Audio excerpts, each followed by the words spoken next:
प्राचीन काल में विंध्य पर्वत पर क्रोधन नामक एक महाक्रूर बहेलिया रहता था।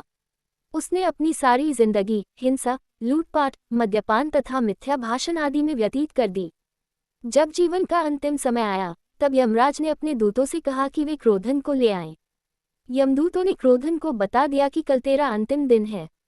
मृत्यु के भय से भयभीत वह बहेलिया महर्षि अंगिरा की शरण में उनके आश्रम जा पहुंचा। महर्षि ने उसके अनुनय विनय से प्रसन्न होकर उस पर कृपा करके उसे अगले दिन ही आने वाली आश्विन शुक्ल एकादशी का विधिपूर्वक व्रत करने को कहा।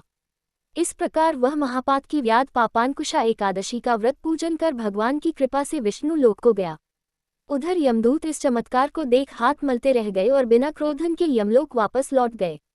एक अन्य कथा इस प्रकार है। एक बार युधिष्ठिर ने श्री कृष्ण से पूछा कि आश्विन शुक्ल पक्ष की एकादशी का क्या महत्व है और इस अवसर पर किसकी पूजा होती है एवं इस व्रत का क्या लाभ है। युधिष्ठिर की मधुर वाणी को सुनकर गुणातीत श्री कृष्ण भगवान बोले, आश्विन शुक्ल एकादशी पापांकुशा के नाम से जानी जाती है। नाम से ही स्पष्ट है कि यह पाप का निरोध करती है, अर्थात उनसे रक्षा करती है। इस एकादशी के व्रत से मनुष्य को अर्थ, मोक्ष और काम इन तीनों की प्राप्ति होती है। जो व्यक्ति यह व्रत करता है, उसके सारे संचित पाप नष्ट हो जाते हैं। इस दिन व्रती को सुबह स्नान करके विष्णु भगवान का ध्यान करना चाहिए और उनके नाम से व्रत और पूजन करना चाहिए।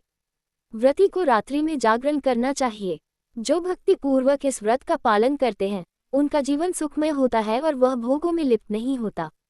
श्री कृष्ण कहते हैं, जो इस पापांकुशा एकदशी का व्रत रखते हैं, वे भक्त कमल के समान होते हैं जो संसार रूपी माया के भंवर में भी पाप से अछूते रहते हैं।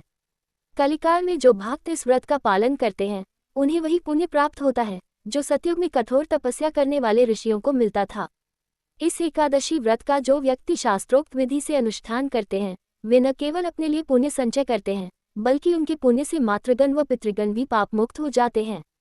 इस एकादशी का व्रत करके व्रती को द्वादशी के दिन श्रेष्ठ ब्राह्मणों को भोजन कराना चाहिए और अपनी क्षमता के अनुसार उन्हें दान देना चाहिए। पापांकुशा एकादशी महत्व। पापांकुशा एकादशी के दिन भगवान विष्णु की श्रद्धा और भक्ति भाव से पूजा तथा ब्राह्मणों को उत्तम दान व दक्षिणा देनी चाहिए। इस दिन केवल फलाहार ही लिया जाता है। इससे शरीर स्वस्थ व हल्का रहता है। इस एकादशी के व्रत रहने से भगवान समस्त पापों को नष्ट कर देते हैं, अर्थात यह एकादशी पापों का नाश करने वाली कही गई है।